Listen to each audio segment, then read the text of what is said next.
Welcome to Trading Nation. I'm Brian Sullivan. We're joined today by Tom Lee of Fundstrat Global Advisors. Tom, everybody wants to talk about the French election today, one of the biggest market gains we've had this year, but you think the bond market may be a more interesting story. Why and how come? Well, Brian, one of the lessons I think we've learned, even looking last year at Brexit, is that event risk, talking about something that's going to happen in the short term might, make a difference for a day or two, but really it doesn't affect how most people should be positioning their portfolios. So I think today, there's a relief rally. It's reversing some of the fears of last week, but I don't think it really makes a difference in terms of how you should be trading the next year. Oh, and so how should we be trading the next year? That is the ultimate question, right? Yes.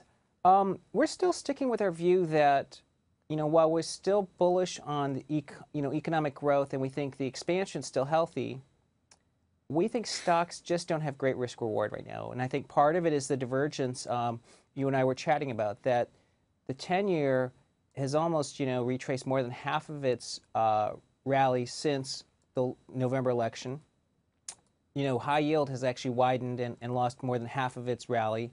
And yet the stock market is near all-time highs. So I think the bond market and credit markets are communicating a different story than the equity market. And who do you think will be right? There's, in the past, the bond market has been much better at ferreting out problems and smelling slowdowns. That's the message from the yield curve. So I think that the bond market is really taking the position that growth is going to disappoint. And it's the gap between the hard data and the soft data is still pretty big. But the only reason it wouldn't be right is if deregulation and tax reform passed quickly so that the stock market got the earnings story right.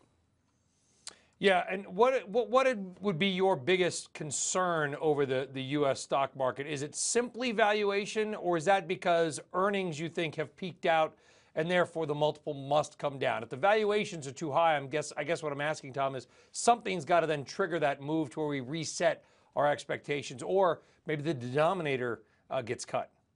Brian, I think my biggest concern is that the stock market is betting on an acceleration of growth this year, even at a time when corporations might take a break until they figure out what tax reform looks like.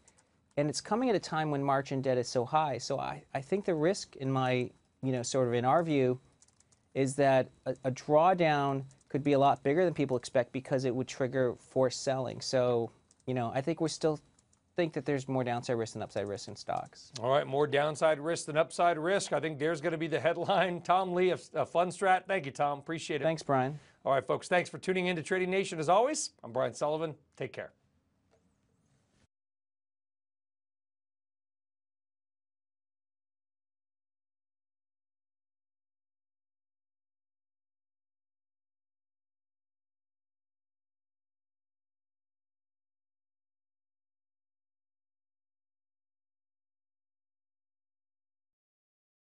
Hey there, thanks for checking out CNBC on YouTube. Be sure to subscribe to stay up to date on all of the day's biggest stories. You can also click on any of the videos around me to watch the latest from CNBC. Thanks for watching.